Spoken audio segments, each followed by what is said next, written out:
Man, I wish you guys had been listening to the last hour that I had with this guy because it was a phenomenal podcast. Just talking off air. Um, in the bow industry, there's so many great flagship bows. I would argue that every company makes a really good flagship bow now, and it kind of like if it works for you, it works, right? And there's no one who is making a bad bow. And I was shooting a different brand. I'm not going to talk about that brand because it was a great bow. It shot great for me. And this year I went and ended up getting a new bow right before TAC. I never thought I was going to shoot it, but I ended up getting a brand new Hoyt RX-8. And I'll tell you what, that bow is the best bow I have ever shot in. I've shot in I shot two TACs with it. I've killed some animals with it now already. And my other flagship bow that I got in like the year before has not been shot in. Literally, I have not shot that bow since I got my Hoyt. So I'm so excited to have Evan Williams from Hoyt on to tell me what the heck is in that bow that makes me love it so much, dude. Drew. Hey, yeah, and then our engineering team just crushed it this year. Um, they've kind of had a list of goals and things to work on the last 3 to 5 years, and where we wanted to take the product, um, and made a bunch of little baby steps initially with this new hybrid binary system, um, and we knew 4 years in we wanted to make a big jump, and this is the benchmark at this point. This is how we're going to do it to get there, and dude, they just hit it on the head. Yeah, man. So the RX-8 is a carbon fiber bow. I don't have the XL. I have the 30 inch, which I thought like, oh, I don't want a 30. I want a 34 because I'm a taller guy. I've got like a 30-inch draw length. I'm gonna and like I shoot this bow better than any bow I've ever shot in. Like it's like my friends who I shoot with are like, dude, I can't believe how good you shoot that bow. Um, it's this. It's like for me as Tricer, which our whole thing is fast, light, simple. Like this bow is like fast, light, and simple. I don't know how to put it. It's compact. I feel like it's small. I feel like everything's integrated into it. So like it has like my stabilizer integrated into it. All the parts that go onto the bow are like Hoyt specific parts. So it's not like adding on parts to a bow. So it's not like end up with like you buy this real slick, flagship, and then you have to add all this stuff onto it, and you got this kind of like this big monster. And with Hoyt, Hmm. it's just like this one piece system from the back bar to the, and you don't even need a stabilizer because it's built into it. You can add what you want to. Um, and then, dude, it is it sounds like an angel fart. Like it is so quiet, dude. When I shoot this thing, it's remarkable. So I'm sorry for being a fanboy right now, but like, dude, like I am a Hoyt fanboy. I am so stoked on this bow. Well, and we absolutely love it, and we've definitely gained a lot of traction. And with the TAC events, like you mentioned, there was 12 of them this year, and I was able to be at 10 of those 12, and just to see people's reactions. Who, we talked to a number of guys that hadn't shot a Hoyt in over a decade because of an experience they had with a specific model and Mm-hmm. that draw cycle or the way the back wall felt, whatever their reason was. And it's just, hey, I've got 30 bows here. You about 29 and a half inch straw. Let me put you in one and just give me some feedback. Tell me what you think. And where we've been able to move the needle for us from a user experience, or that shot experience, from the draw cycle, the noise, the reduction in vibration, um, just that 6 foot experience where you go to a pro shop, you're at a tack event, and you have a bare bow that's got a rest on it and a D loop. There's no sight. I'm shooting into a blank bale at 5 to 6 feet. Like, our goal is to win that battle. And along with that, like you had mentioned, our accessories, we have a system, and we call it the inline system.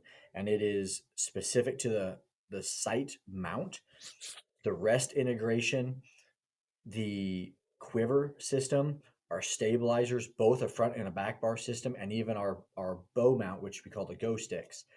It's Mm-hmm. all working together in this inline compatibility system to do a bunch of different things. One, we want to bring everything from a lateral perspective, okay, which is your side to side. We want to bring everything as close into the center of that riser as possible to increase stability and our vertical balance. Okay. Mm-hmm. The other thing that we want to do is as we're doing that, we can shift by having two different stabilizer locations in the front. You have a standard position, which is right in the grip where every Mm-hmm. manufacturer has been for the last, 40 years. We also have that lower position that drops that stabilizer mount from right under the grip down towards your limb pocket. So we drop vertically, but we also push it further forward.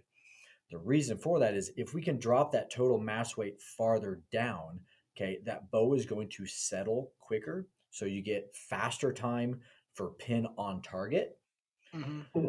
As we shift it forward, we can also use less weight and a shorter stabilizer to Mm-hmm. accomplish the same thing that you might be doing with a 10-inch in that normal position, where now you might only need that standard short stop 2 1/4 we give you with that bow, or All you put around. or you put a 6 inch on the front, and you essentially have a 6 inch that is achieving the same thing as the 10 or even an 11 in that standard position.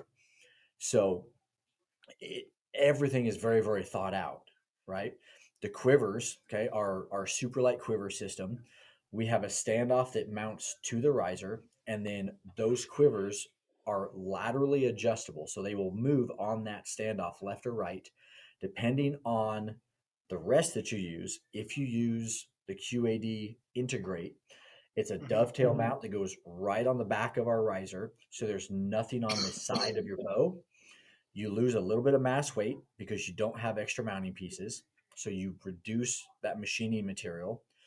We can also now suck that quiver into where I can literally have it on a 33 or a 34 axle because of my draw length. My arrows are short enough. I can have that quiver tight enough in the vertical span between my limbs. I can actually slide it underneath my limbs and not make contact as that limb deflects during my draw cycle. So we're bringing everything into the center. The balance is so much better. I can use an overall lighter mass weight bow and still get the same effect when it comes to my hold, my accuracy, and my consistency. Yeah, it just stands out. Oh, I'm getting feedback on your end. For some reason I'm catching you. Um, Sorry, we've got a breakfast going on in the suite. So I got some customer service people and I've got some accounting team guys in having French toast. oh, I'm hearing myself. No, I'm hearing myself a little bit, but no, Okay. maybe not now. Okay, I'm good. Sorry, buddy. Technical You're good. difficulties. We got a bunch of friggin' cavemen trying to do a podcast here, bro.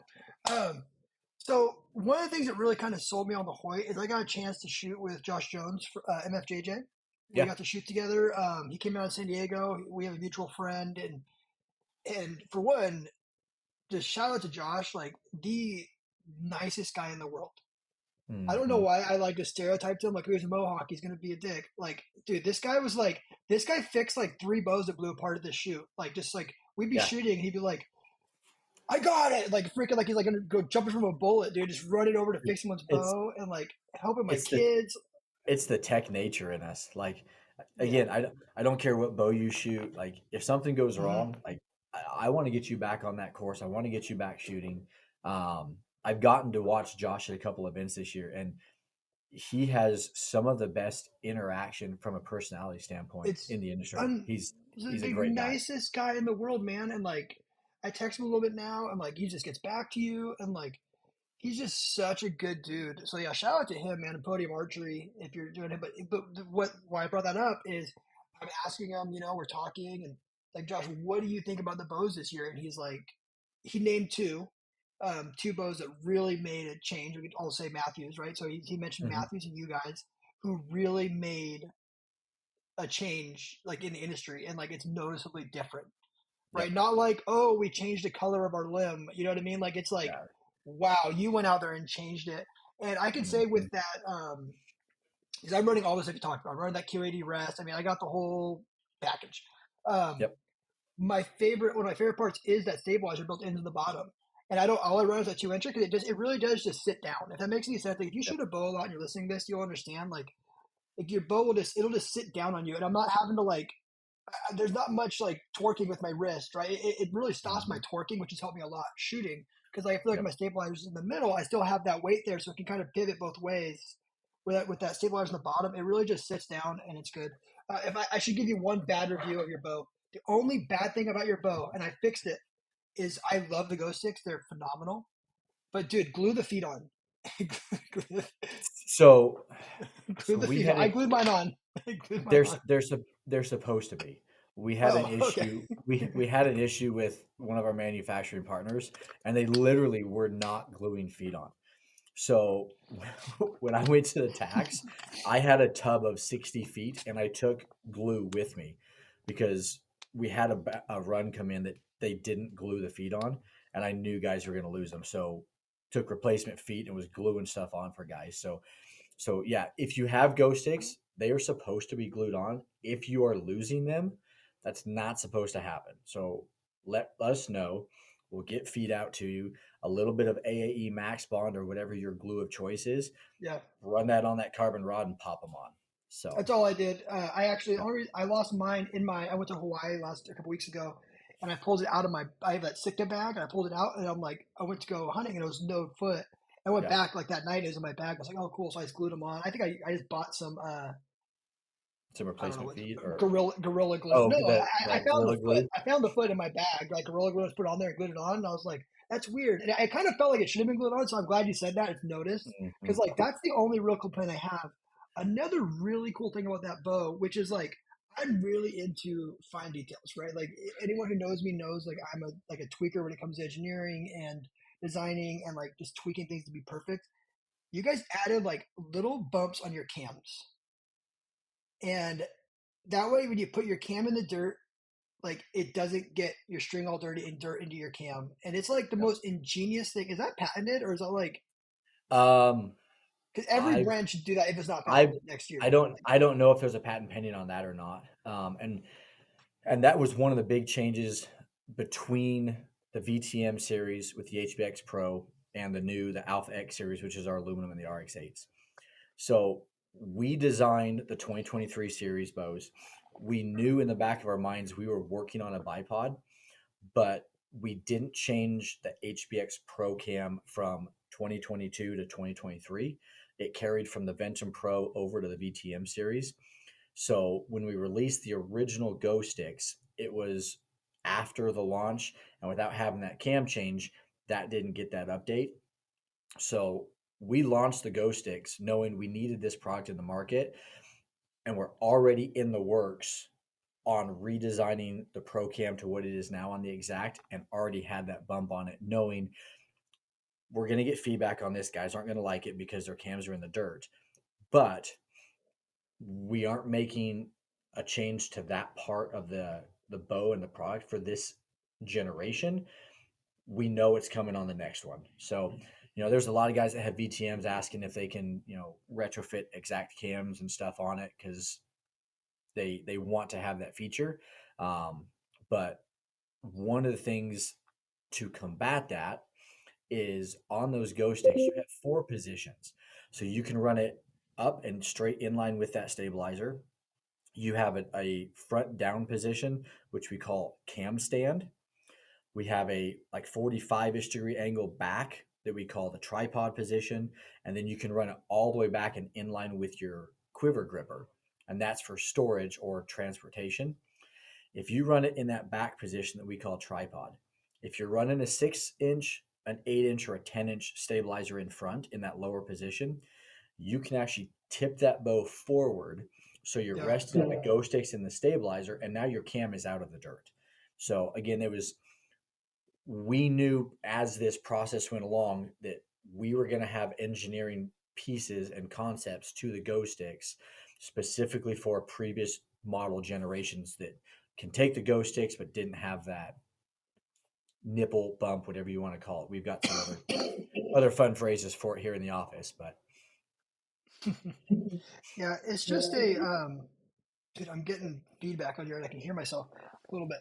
But it's just a like a fun, like not a fun, a simple thing that's like, why didn't I think of this? Like, right? Like one of those things where it's like, why doesn't everybody do this? It's a really cool thing. I really appreciate it. It shows the attention to detail that you guys have. So enough about the RX8. You guys are, in my opinion, right now like top dogs on the bow front, and you're really making waves. It's like everyone who picks the thing up and shoots it is awesome. They think it's awesome. Um, tell me about you, man. Who's Evan Williams, dude? How do you get into this thing? Everyone, I can't find anybody who doesn't like you. Everyone's like, you got to talk to Evan from Hoyt. He's so cool. Uh, I'm just a people person. So I've got the gift of gab, as my boss always tells me. And I grew up in the Midwest in South Central Nebraska, Northwest Kansas, and just a small rural farm boy. Grew up in a town where I lived itself was about 200 people, and then commuted 10 miles down the road to school of another 2,000 in that town, and graduated high school and went to the University of Missouri Kansas City on a full ride athletic scholarship for competitive rifle shooting. Got my degree and had the opportunity to move out to Colorado Springs to train at the Olympic Center for a couple of years. And when I got out there, still had some student loans and stuff I was paying off from that, and got a part-time job working at the local pro shop. And as I was getting ready to fully get out and retire from competitive shooting, it presented an opportunity to go full time, and started working as a tech on a full-time basis at the shop. And um, Bill and Arliss took me under their wing, and Bill is teaching me everything that he could, and from all aspects of the archery, business and tech side. And um, had an opportunity. I was getting to know the guys at Hoyt from trade shows, and our sales from the shop. We were a $500,000 account, and we were running Matthews and Hoyt. We had Prime and Elite, and started shooting those, and developed a reputation with a lot of the customers there, and guys here at Hoyt got to know me, and a position came up in marketing about 9 years into that journey, and made the trip out here with the wife and the family in 2015, and been here 9 years starting September 15th. So almost the Oh 9 year man, anniversary mark. So dang, you've been there a long time. You went there in the middle of elk season. I did, and it's funny. So I actually got the job offer in June of 2015, but the shop I was at was a big enough account that they didn't want to make my boss mad and Mhm. steal me before elk hunting season, because obviously that's when we're doing the most work. So I got the job offer end of June, first part of July, somewhere in there. But the arrangement was actually done with my boss as to when Yeah. I was allowed to leave. So at the time, the VP of sales for Hoyt was talking to him, and when would you basically allow him to move out here, and let him start working with the team. And my boss knew that I had drawn a limited entry elk tag in Colorado that year. So he came to me and goes, I'm going to tell him September 15th. And I know it's in the middle of elk season, but I'm going to flip flop your week to hunt with our other guy, because we always traded off year to year.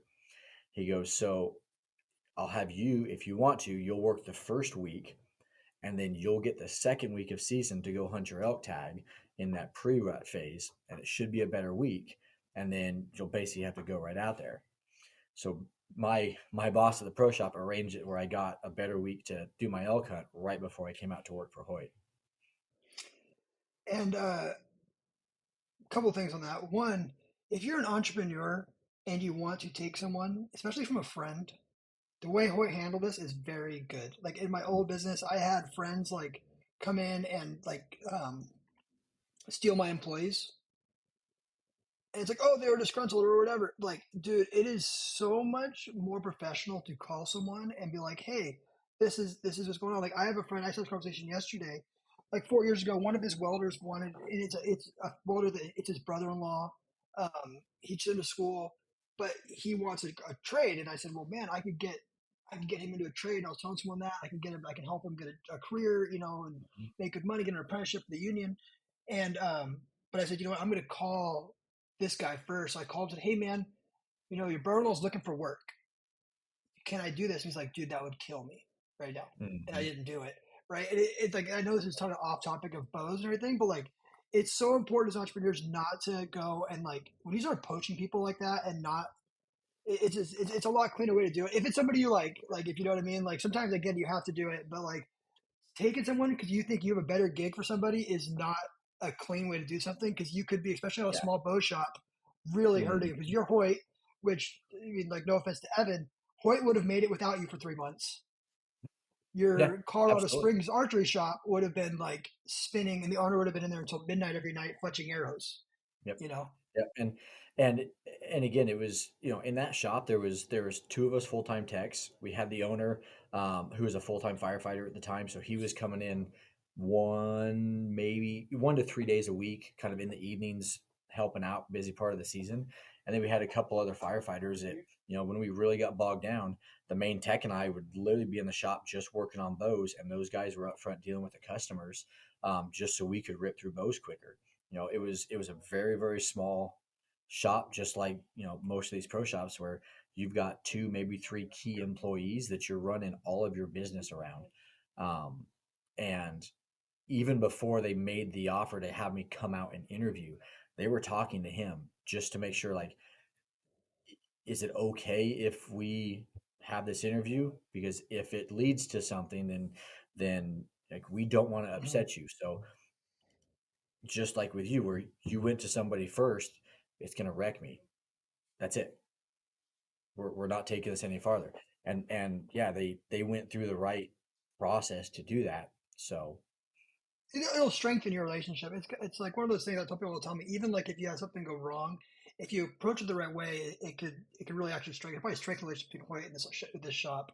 Where is Hoyt at? so we're based out of Salt Lake City, Utah. So Dude, I should have did this in person with you when you were yesterday. flying in, like, so in that hour that we talked ahead of this that we didn't record, um, literally when you were flying in and flying out, we are 200 yards off the runway. I was there yesterday. I had the entire afternoon. I flew in yesterday. I could have came in and did it with you in person. Oh yeah, we should 100%. have. I should have done it. We should have done one in person. I'm sure we'll do one. We can do one in person too. We have like I'll be up there a bunch. We ship everything out of Salt Lake, so I fly up there, and then we have all the shows coming up. And I'm trying to go. Mhm. I'm trying to get a guy like you to kind of run the shows for me because that way I can kind of just be me Yeah, at these things. yeah. But yeah, on the small archery shop, we should speak to that real quick too. There's something to be said about a really good archery shop, and I sell through big box stores as well, um, which is fine. But when it comes to bows, I really do enjoy that small shop and that having them there to like work on my stuff and know they're there versus going online and buying a bow and then bringing it over here to have it done. Speak to that because you were at a small shop. Like I go into I go buy a windicator like once a week to go like sit 2 hours in the bow shop and hang out with my buddies. Hmm.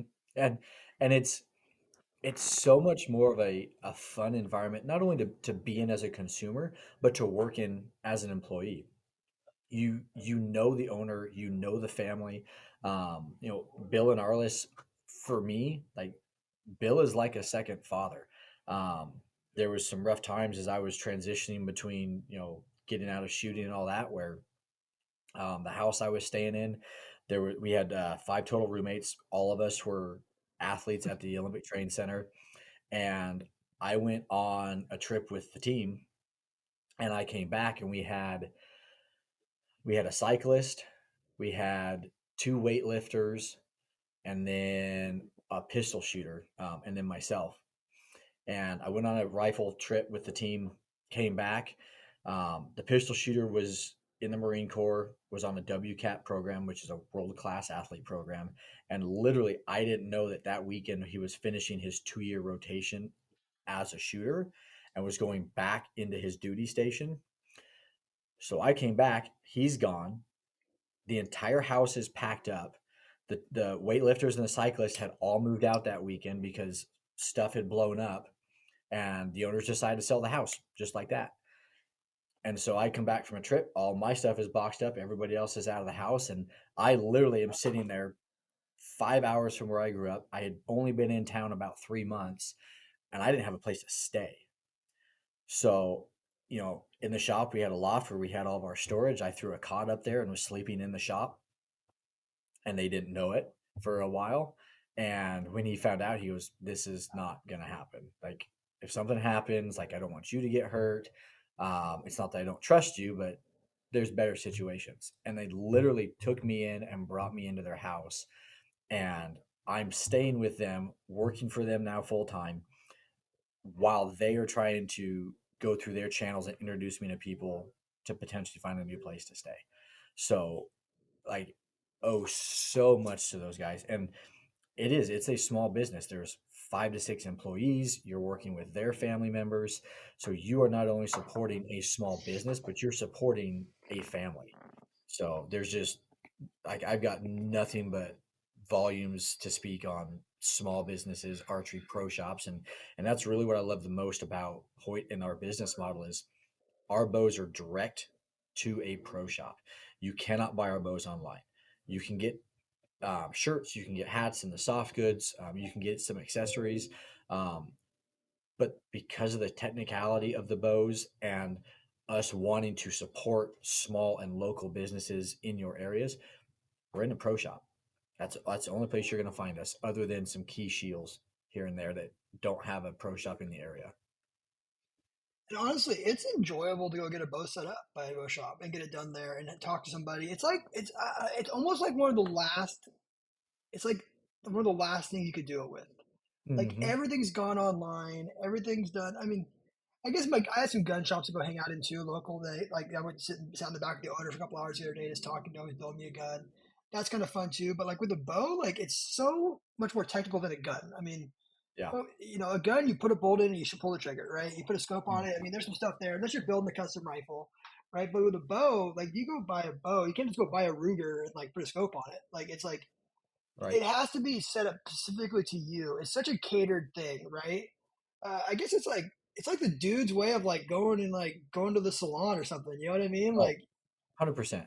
Like 100%. this Like is my wife gets her nails done from all these Vietnamese ladies, and she loves it. They text. She doesn't show up after 2 weeks. Like they're texting her like the bow shop's the hmm same way, dude. Like you go down there and it's like they're catered. How's your bow shooting? What can we do for you? This is at least my personal bow shop that I go to. How Yep. can we fix that? Bring it in here. Let's get it down before you go. Yeah, Um, and it really it becomes an event, right? yeah. Just like a total archery or something like that. It becomes an event to go to the bow shop, even if it's just I'm going on my lunch break to go to the range if they've got one, and I'm going to go shoot some arrows because I need the mental release from work or whatever's going on in my life. Like that's a place where I can go and I can chill with the boys. It's college buddies, it's high school friends, and you're just going and catching up. And you might not buy a thing, you might not shoot on the range.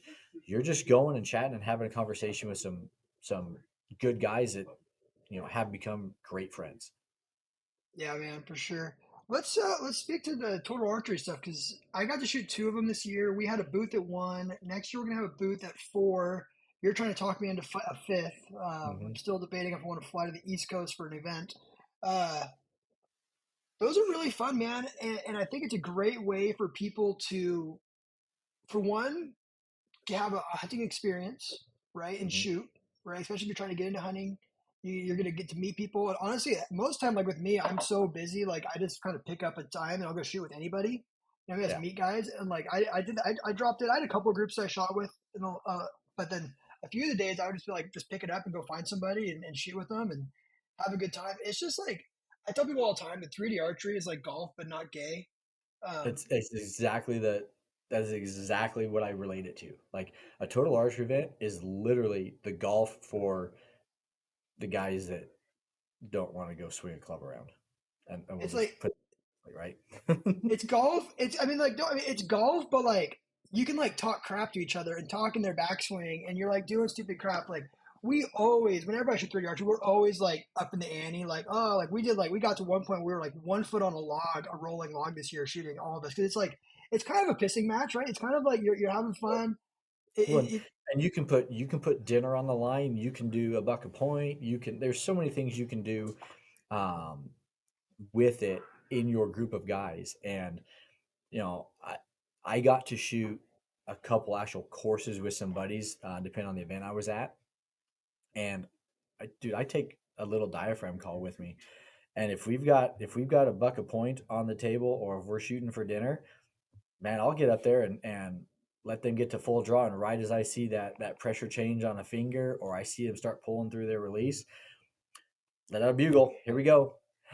So you can have all kinds of fun, and there's no scoring involved from a tournament type standpoint.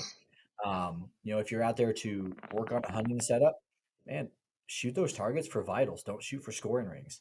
There's so many things and games that you can play either with yourself or with the group that you're in on how you want to approach the event.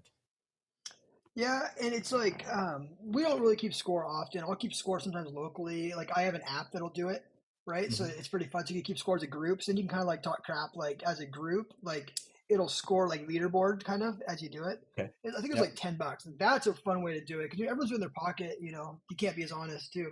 Like when you do it on the Yep. phone, like it's like, hey, you're two behind me right now, just so you know. Yep. Like, and it's just like you're 1-5 away from losing this thing.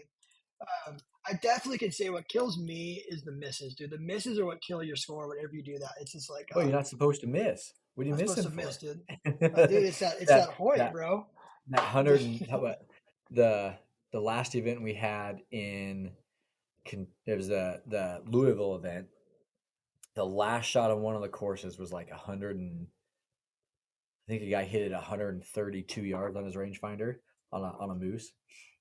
Like where else are you going to get the opportunity to do that? Like unless you Yeah, have a target that size, most guys aren't going to want to shoot it, especially if they've got a little 2 foot by 2 foot target. yeah. I did. That was one I did. I did the Sitka course, probably the Sitka course at Montana, and that was like 115. The cool thing about the moose is like it's really hard to miss. It's Yeah. so big. It's kind of like that Sasquatch. It's really hard to miss that thing. But Yep. dude, they had some stuff on there like it was like 100-yard doll sheep on the Sitka course downhill. And one thing I could say, like, it's one thing to go to the range and like bench rest shoot a rifle. It's another thing to go to your house and shoot arrows in the backyard. When you go and start shooting 3D archery, you really start to like get humbled a little bit and understand your range, right? Like I really am, like I really do want to keep it under 60 yards. Like it's not that I'm not capable of shooting further than that. It's just you start to realize how much stuff can go wrong on Yeah. a frozen 3D target versus a moving A animal, live animal. right? And you see, like go to attack event, and dude, there's guys who'll go up with 12 arrows and come back with one or none. Like Yeah. there's just arrows broken everywhere, and you're just like, oh my gosh, this is why there's so many animals running around with arrows in them because people just don't know how to shoot or don't shoot, you know? Yeah. And a lot of that too is guys that think they know their setup, but have that experience where, okay, I just did a 25 target course. I've come back with one arrow. Um, I need to make this change or I need to make that change. Or you get partway through and realize I'm not even paying attention to my bubble because of the technicality aspect to it. Like, what are my feet doing? What kind of terrain am I on? Are my feet running downhill, but the target is, far enough away it's running slope direction? Or, there's such a technical aspect to it that puts you in those hunting situations. Like I've been on a mule deer stalk in Colorado on a 42-degree slope that I've got 1 foot down slope. I've got knee on the ground on the other side, and I'm trying to shoot off kiltered downhill into a 77-yard shot that the cut makes it 63.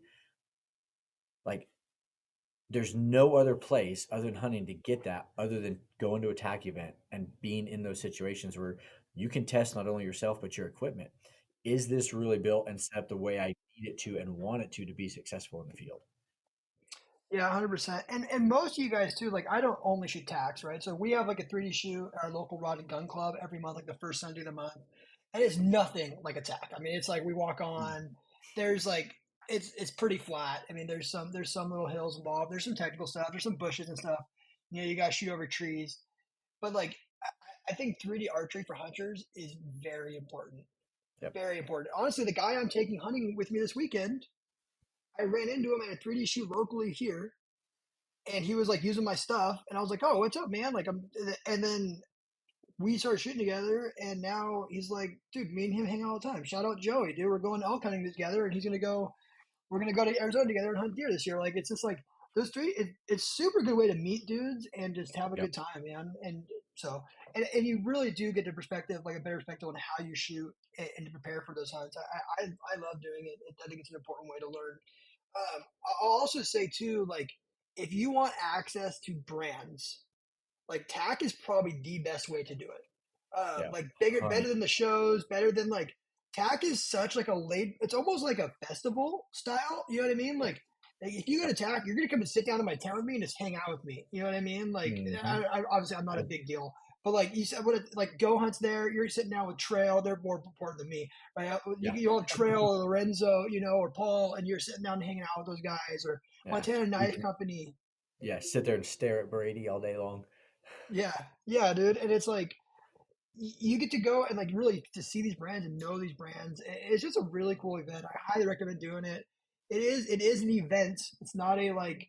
I mean, you can show up for a day if you live local, but like really, I mean, you drive in, get a hotel with your buddies, have a good time, and just check it out. I recommend Yeah. doing it. You should do one a year. I think you should do one tack a year at least. Yeah. And even if you have one local, do that 1 year, but look at potentially going to some other locations or venues because you're gonna meet and see different people. You'll have a core group of vendors that is all at all those events, but that outside core does change. So you might be looking at a company and they're not at the Vermont or the Pennsylvania event, but they're at the South Dakota or they're at the Montana or Colorado, because a lot of manufacturers, like we talked earlier, they're looking at their product and the majority of demographic users of their product. So where is it going to be more beneficial? If you're looking at saddles for a whitetail guy, you're probably not going to find tethered or a saddle manufacturer in Colorado or Montana. You're going to find them in Pennsylvania. You might see them in Oklahoma, Georgia, Kentucky, Michigan, one of those events. So depending on if there's products or something that you're looking at, you might want to pick an event based on that so that you can go and have that face to face with that manufacturer. Like like Drew said, it's a festival. So you have manufacturers that are there that like I'm looking for guys to talk to. Like my whole role there is to make sure everybody is out there shooting. So if there's a breakdown, again, I don't care what manufacturer you're using, I'll get you fixed up. I got all the parts in the trailer to take care of most things. But You guys even have like a paper tuning and everything, right? yep, yep. Yeah. So Matt over at Paper Tuner, met him in Oklahoma, and he just happened to have one in the truck. So I was like, dude, that like I don't have one with me. That'd be a good product to have. And literally, that sucker weighs nothing. It's a like plexiglass system that has a super duty magnet, so you can either in your house or shop, if you have a home shop, you can screw in hooks and have it there, and it's removable. Or for us, where we have that trailer, they've got heavy duty magnets. Literally, I can throw those up and attach them to the frame, and I've got a paper tuner right there. Pull it down, it's out of the way. So we had a number of breakdowns that we were helping guys with, and hey, come on back here real quick, throw that paper tuner up, boom. So yeah, it was Yeah, a. I saw that. If you guys haven't seen that product, that is one, especially if you're trying to do some stuff at home, dude, papertuner.com. Matt has got just a clean, easy, simple to use product. Um, so go check those guys out. There's a shout out right there. And there's a few real cool stuff for doing them at home now.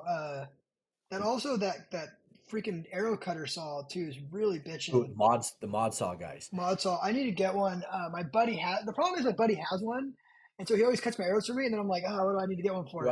I need one? There's one right down the street, and yeah, Yeah, but it's like, dude, like there's a few things where you can really do this stuff at home. I mean, and a lot of guys are going to like the bow press and doing everything. I know, like on our hunt, this when we go to Colorado, Joey's bringing like a mobile press with us and like all that stuff. But nice. answer me this: I saw some video where they were dry firing the piss out of an RXE and it wasn't blown apart. So do I not? I mean, I'm not gonna do it, but like, I what's going on there, and, dude? and again, I don't recommend it. Don't dry fire your bow. Okay, Yeah, part of our testing process for strength, durability, but also from a safety aspect, we have a 1500 dry fire and a 1 million cycle test. So every single one of our products goes through those safety and durability checks. It's a Hoyt standard. if this model bow does not pass 1,500 dry fires, it will not go to market. We will rework the riser. If there's a weak point that we're finding through that test, we'll do whatever we need to do. No product we bring to the market will not pass one of those tests. With that being said, that is in a controlled environment. So that video, we're in a Hooter shooter, so there's no torque placed on that grip. So literally, we can line that string track up nice and straight, and it's firing straight. If you have a good grip position from an anatomical standpoint, where you're drawn back straight if something happens, I've dry fired my bow at 85 pounds. It was a freak accident, whatever happened, right? I've been there. There's two kinds of archers in the world: those who have dry fired and those who will. Okay. I've Once done you it do on a it, hunt. yep. And because of how I set up into my bow, came back, boom, it happened. Everything went right back down the pipe, no issues. I literally, less than 12 hours later, I've got a turkey on the ground with that same bow. Other guys, depending on how they climb into it, if they've got more thumb pressure or more index pressure on that knuckle, you can torque that bow. And if a dry fire happens, you're no longer lining those cams and strings up.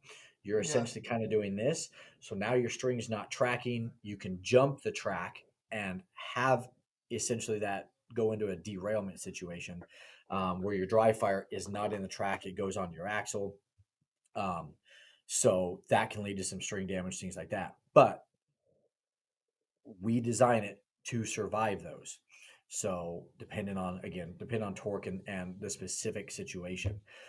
Most of the dry fires I've seen is guys trying to draw it back with fingers just to feel the draw cycle. And the way the transition from the valley through to that back wall goes, if it drops off too hard, if it bounces, if they've got a 75% versus an 85%, because all of our let offs are adjustable. Guys bounce off that back wall, boom. Um, so we design them to survive those, depending on the conditions. That kind of tells us what could potentially happen. The other thing that we did this year is the RX8s and the Alpha X's have a 1/4 inch axle, not a 3/16. So we beefed up the axle. That 1/4 inch axle, okay, so it's a 16th of an inch larger, is lasting the entire 1,500 dry fires. In years past, we would replace cams and axles because we're not testing those elements in that dry fire test. We would replace those from a safety check standpoint.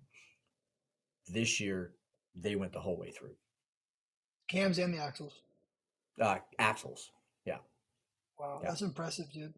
That's really impressive. Yeah, I saw that video and I was like, no way. And it's just like yep, wham, wham, yep. wham. And I was, And wow. and all those bows, every model is tested at its maximum available draw length and draw weight. So an RX8, we build to 30 inches and we have an 80-pound limb offering. So we're going to test that at the max 30-inch draw and the max 80 pounds. On a Z1S, 30-inch draw length is the max, 70 pounds is the highest available limb. So that's where it gets tested at. So every model is tested at its maximum available stored energy and potential there. You know what would be really cool is if you killed an elk with one of those bows. One of the dry fire bows. Yeah. If you were like, this bow was dry fired 1,500 times, I went and killed an animal with it and it still shot good. Or shot a So tack with it. I so I didn't do it. Last year, when we released the RX8, I had a content hunt that we were doing for Hoyt. And so I got an early RX8.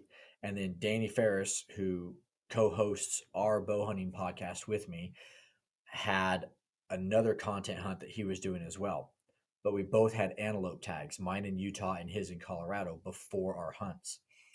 So he and I were basically racing each other to try and see who could fill their antelope tag first and get the first official kill with the RX8. The day before our season opened up, because we opened on the 18th, Colorado opened on the 15th. So the day before our season opened on that Friday, I get a call from Danny and he is freaking out. He had finally got bucks into position. They were moving around. He was ranging, hooked up, came to full drop. Boom! Forgot to load an arrow. Oh, dude. Literally lost one of his string dampeners. Everything went right back into place. He's literally, I can still hear him cussing and the ringing of the string. He called me You so. can hear the tears hitting Oh, the dirt. it's hilarious. I'm laughing, and Good. I was like, did the string go right back in the track? Yeah. I was like, okay, well, if all you lost was one little hole shot in that string, I know you have a bow from last year. It's the same one. Take one out, put the other one back in, and then go shoot at 60 yards.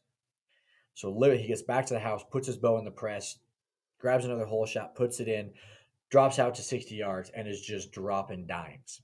And he's like, it didn't like the string didn't move, the peep didn't move, like it still shot a bullet hole, nothing happened. I'm like, yeah. I said, I'm still gonna kill my antelope first. And he ended up shooting his bull. I filled my antelope tag. I did beat him. I gotta throw that in there just so everybody hears it. And yeah, so on his dry fire, he filled Kansas tag, Colorado elk tag. He did get his Colorado antelope tag, so he went on to shoot at least 3 animals that I know of with that bow that had been dry fired, with only replacing a whole shot, which is our string dampener. That's awesome. Yeah, it's impressive. What what new stuff you have coming out? I've heard some rumors. It's like it's all there's always these rumors that there's some you don't have. I know you can't tell us because, but like November, like end of this year, like October, November time frame, there should be some cool stuff showing from Hoyt. Yep. So our goal launch wise is anywhere from that last week of October to the middle of November. There's some things in there that play an impact on that as to when does engineering finalize product. Then we have our pre-production run where we're doing systems checks in production, making sure our build of materials, so all of our specs are correct on those for production purposes. Then we do a first article run where we're physically approving each individual model. Once that's done, we can go to full blown production, and we do that early enough, hopefully, that we start building an inventory so that, like last year with the Alpha X and the RX8, we had almost 9,000 bows in pro shops on launch day, ready for the consumer right there. It's the biggest launch we've ever had.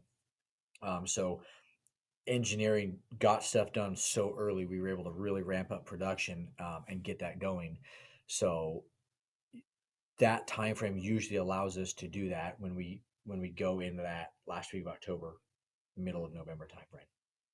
So Yep, and and there's gonna be and some cool stuff coming. I'm really excited. There's some tweaks that I've been looking forward to. Based on feedback I've given them, my boss has given them a couple other guys from customer service that are out and doing a lot of stuff.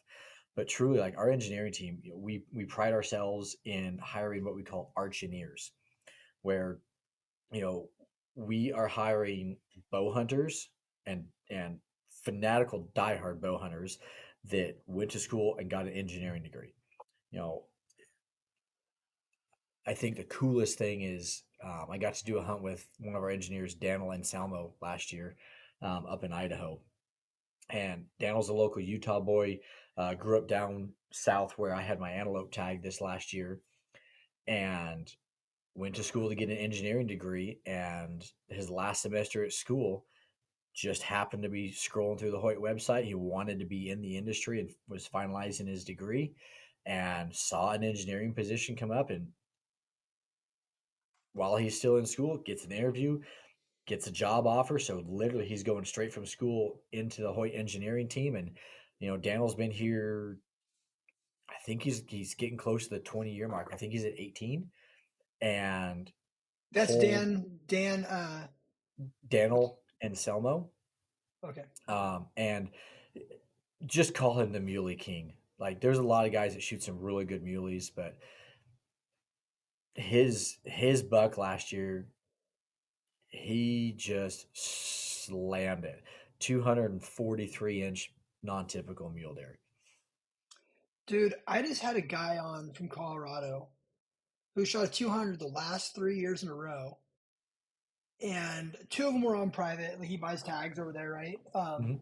But he has a lot of public. One of them was on public, and I think He's never picked a bow up before. I don't know what bow he's shooting, so he gets a bow.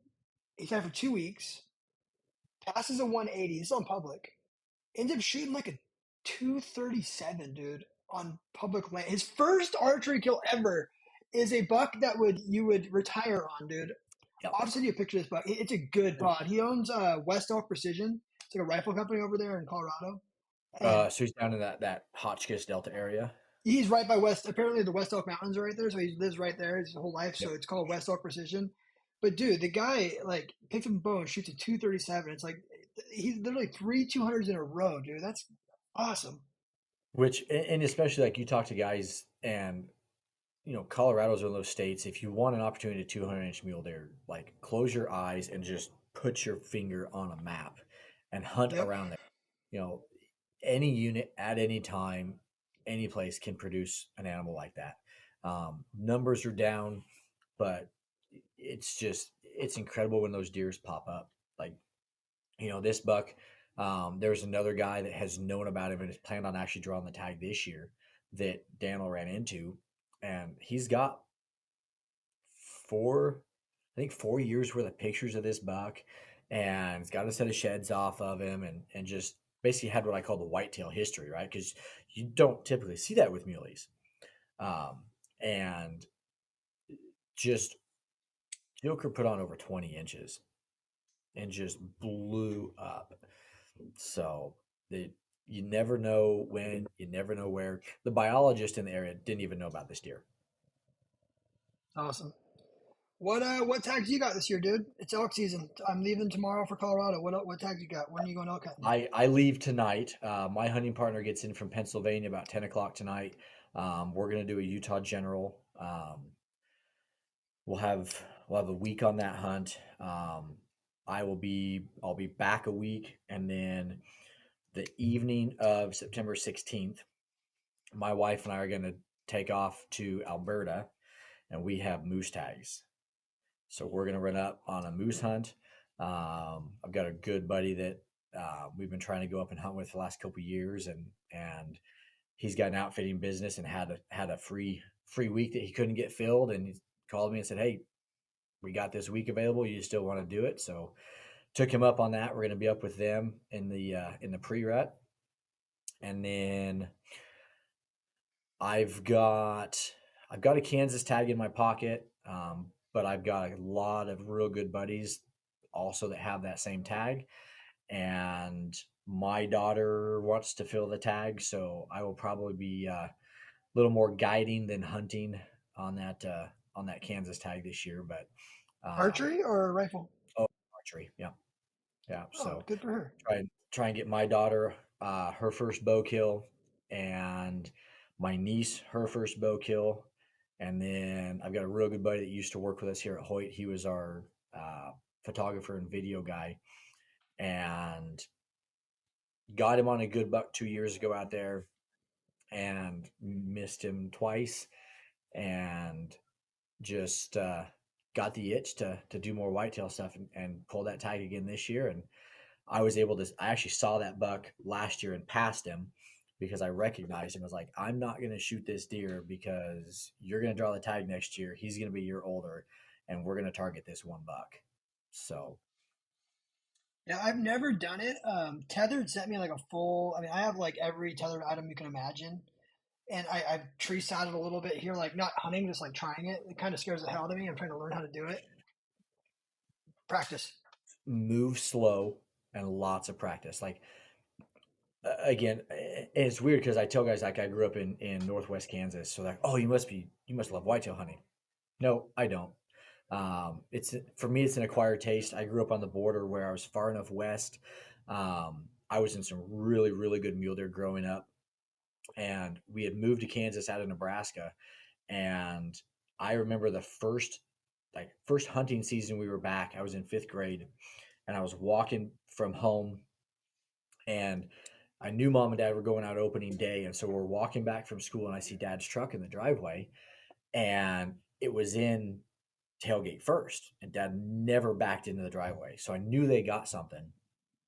And as we go up the driveway, because it was fairly steep, like there was a rack just above the bed of the truck. Like, and again, I'm, 13 years old. So to me, it's sticking up 2 feet above the bed of the truck. But we go walking up on what I later taped at 181-inch 3x4 mule deer. Really? And from that point on, it's just like they're so big, they're so majestic. Like I can be active when we're hunting. I can control more situations by being on the ground in the spot and stock.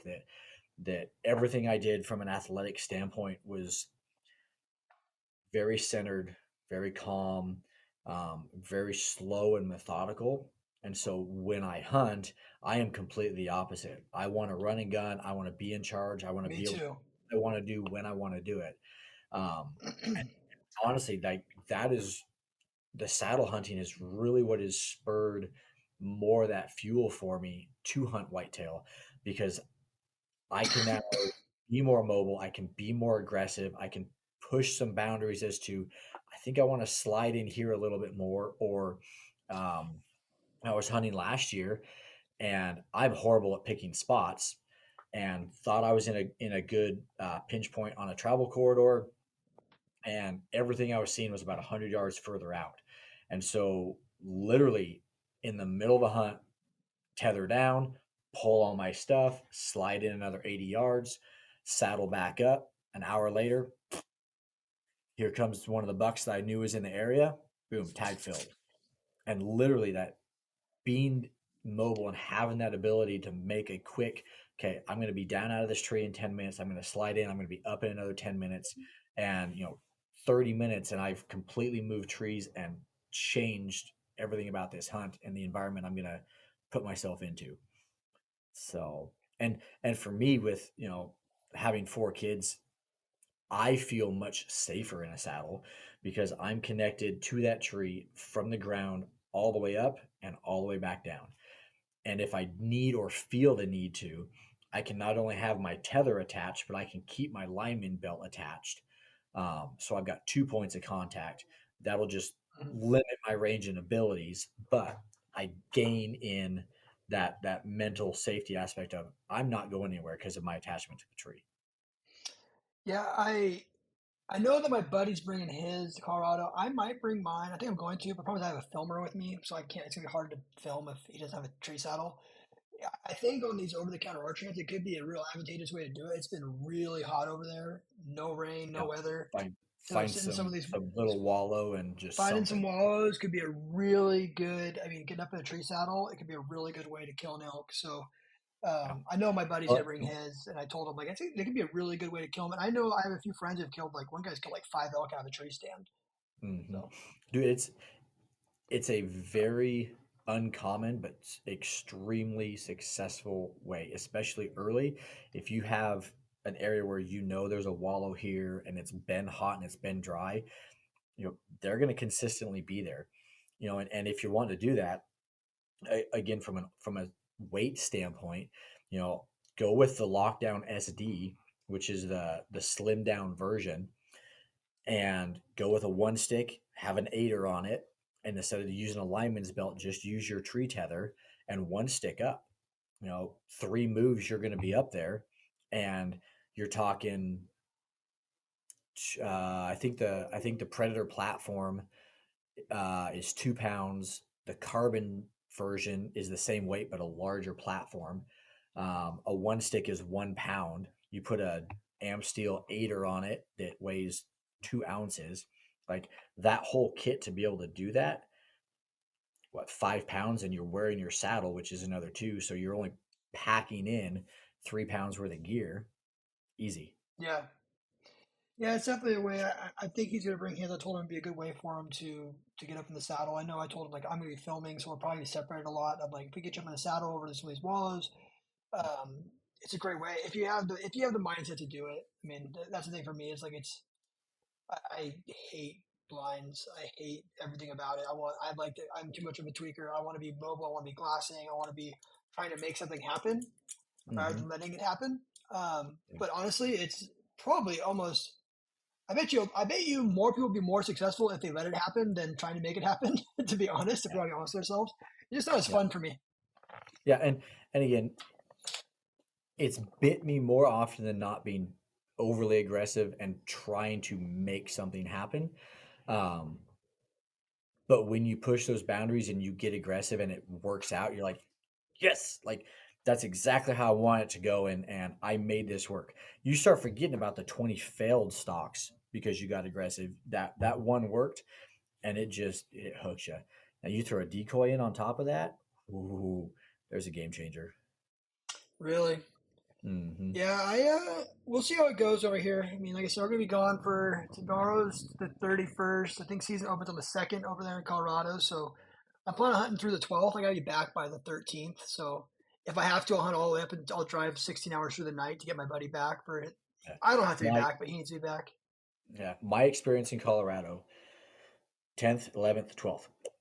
Like those have been my consistently like my best 3 days is right in that time frame. Well, hopefully So it works I've out. killed I've So killed one on the 19th, and we've killed one late season like 27th, 28th. But a majority of the elk that we've killed as a group have all been in that 10th to the 12th time frame. well, So hopefully that's the last 3 days. That'll be fun. I have to get back for the. I'm going antelope hunting in Wyoming. I leave on like the 23rd, so I'm like I gotta try and stay married this year. Like I've got so many tags between, oh, tell me about but it. plus my kids have tags too. So we're gonna be. I mean, we're gonna be. I think in like 6 different states, and then Mexico. Doing that. Like Coos deer is my jam. Like I love Coos deer. Like it's by far my favorite deer. So I'll be in Sonora this year, and then I'll go over to archery hunt Arizona as well. Those little boogers. But yeah, dude, what a fun podcast, man. We like to end with a hunting story.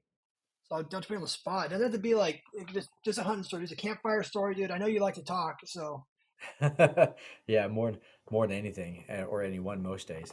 Um, the the the most prevalent memory or hunting story, like really in my mind, um, I got to share a hunt with my brother and one of my best friends. Oh, it would have been 2017, and it's one of the last hunts my brother and I got to do together. And my buddy that was with me has got a camera, and so like last hunt we ever did together, and he was able to film it for us. And I had found a piece of public ground and went in there with my brother and a decoy. And first morning, we're hiking in, and the way this rolls is there's a piece of private, and it's on the west section. There's a fence line, and then we have one full square mile on the east. And it's just a big pasture with a bunch of draws and coulees in it. And I had killed 185-inch mule deer in there the year before, 30 inches wide, just a gorgeous, heavy, heavy typical. And so we went in there first day, and we're going into glass, and there's a real heavy fog. And as we crest this first little knoll, we're about 200 yards in. Across the section, I see a silver Dodge, and I'm like, I didn't know they were there. And our wind is kind of quartering away at them. And I was like, let's just go a little bit further, and like I want to glass these two main draws, and there's a cut cornfield on the private, and I just like let's just glass that little area 5-10 minutes. If we don't see anything, we can back out because I don't want to ruin this hunt for these guys. They were probably here before us. And literally, we went 15 more yards, and my brother was flaring off to the right, which is to the east, and I was on the fence line and happened to look west on my left, and there is a 170 muley with two does in this cut cornfield, and he's 300 yards out. And so I got my brother's attention as I'm kneeling down and trying to grab the decoy. And it's funny because for whatever reason, like brothers being brothers, we're 16 months apart, and we always bicker and like try to call like that's my deer. I'm gonna kill that one, and just get at each other, right? And the first time we've never done that. I couldn't get this decoy out. And he literally grabs it out and then starts moving in right ahead of me and looks back and goes, okay, let's go get him. is this one of those ones that goes on your bow decoys, or is this like Yeah. a Yeah. that It's a wraps around your? decoy, Yeah, but instead of putting it on my bow, like he took it and he's holding it for me. And I literally, before we left the truck, just on a whim, I'd put a grunt tube in my jacket. So we're on the crest of this hill where we can look down into this draw and see this buck. And I literally grabbed that grunt tube and just hammered it as loud as I could. And he picks his head up and looks. And my brother has this decoy up and he's just kind of moving it. And so Austin's in front of me. I'm on his shoulder. Buck starts coming. We reposition. And the whole scenario maybe took 7 minutes for him to cover that 300 yards. And we knew like there's nothing we could do. Like he is rubbing his shoulder on a fence post on that line where we're public private. The buck has to cross or we can't do anything. And at 50 yards, we see him in a thicket, and there is just dirt and CRP grass flying everywhere. And he comes around the corner and comes straight up at us on the private side with the fence brushing the side of his body. And I'm like, he's going to come all the way up to us and never cross this fence, and we're going to be able to touch this deer. And my buddy's filming all this, and where he's at, he can't see anything. He's panning the other ridge. He's trying to get down in the cornfield, trying to see this buck. And literally at 35 yards, that buck turns, sniffs a fence post, and jumps the fence at 35 yards right in front of us and stops 6 feet on the public side as I come to full draw. Buddy zooms in, gets it all on film, break a good shot. Buck runs about 80 yards and just tips over. So we go up, we're high fiving, doing the excited thing because same piece of public ground, 2 years in a row, 300 yards apart, both hunts before 9 o'clock in the morning on the first day I was in there. And two gorgeous Pope and Young bucks down. We go over, start taking pictures, and the two guys from the Dodge, we see him start walking up the hill. And we're like, oh, we just ruined these guys' hunts. And, like you said, it's the hunting industry, the tax, everything is about networking. It's about meeting people. And Did so, you put your Matthews hat on? oh yeah, well, No, just, it's funny because they were both carrying Matthews, and got to meet Jeff and Travis, and they had been hunting that deer, specifically that deer, for 5 days. And the night before, he had run in front of the truck on the road, and they had watched him go in there. Like, okay, we know where to be in the morning. And he had relocated over half a mile on him, and we just happened to be in the right spot. But they were in hunting camp with one of my really good buddies from the industry. And so when they got back to the house that night and they had pictures and they were showing him pictures of the buck, and they had filmed it on their end through a phone scope. And just watching their dreams and get killed. and they're like, this is not happening. Like, what is going on? And so we gotta share that experience with them. But they got back to the house and they're showing everything to my buddy, and he's like, wait a minute, is that Evan? And they're like, how do you know him? He goes, he works for Hoyt, right? Like, he's one of the main marketing guys now at Hoyt. And they're like, he didn't say anything. And so we were pulling another buck out that night that my buddy's wife shot, and my phone goes off. And it was funny because I remember answering, and he's like, did you shoot a deer this morning? Like, yeah. He goes, did he jump the fence from private onto public? And I was like, yeah. I was like, only two other people outside of our group knows. He goes, yeah. I'm sitting here right next to Jeff and Travis, the guys that watched it. So just, guys, it's a small world. Like, it's just everything from that hunt, being able to be there with my brother and one of my best friends and capture that on film and have that memory. Um, yeah, that's my favorite hunt of all time. That's awesome, dude. What a good pod. Obviously, it's not hard to find Hoyt. Like is it your Hoyt? You have different Hoyts online though on Instagram. It's like Hoyt hunting. Hoyt. What's the? Yeah, so the website is Hoyt.com, but the Instagram is Hoyt Bow Hunting. And then Mhm. if you're on the target side, you can direct from Hoyt to the target the bow hunting side. But on Instagram we have three different accounts. So we have Hoyt Bow Hunting, which is just the hunting side. We have Hoyt Target, which focuses solely on recurve and compound target. And then if you guys have a successful hunt, and I don't care if it's a doe, if it's a spike, like if it's your kid, if you guys have a successful hunt, share it with us. Go to the Hoyt Tagged Out Instagram, send us that picture. Give us some detail, name of the hunter, where you at, little story to go along with it. We'd love to share our consumer successes. So share, chat us up. Come say hi on social media. If you're at an event, I'm probably going to be there. Come over, say hi. Love to meet you guys. And as you can tell, I love to talk. Awesome, dude. Let's do it again. I'm gonna come up and hang out with you sometime. Just do one in studio with you. It'll be fun. Looking forward to it, Drew.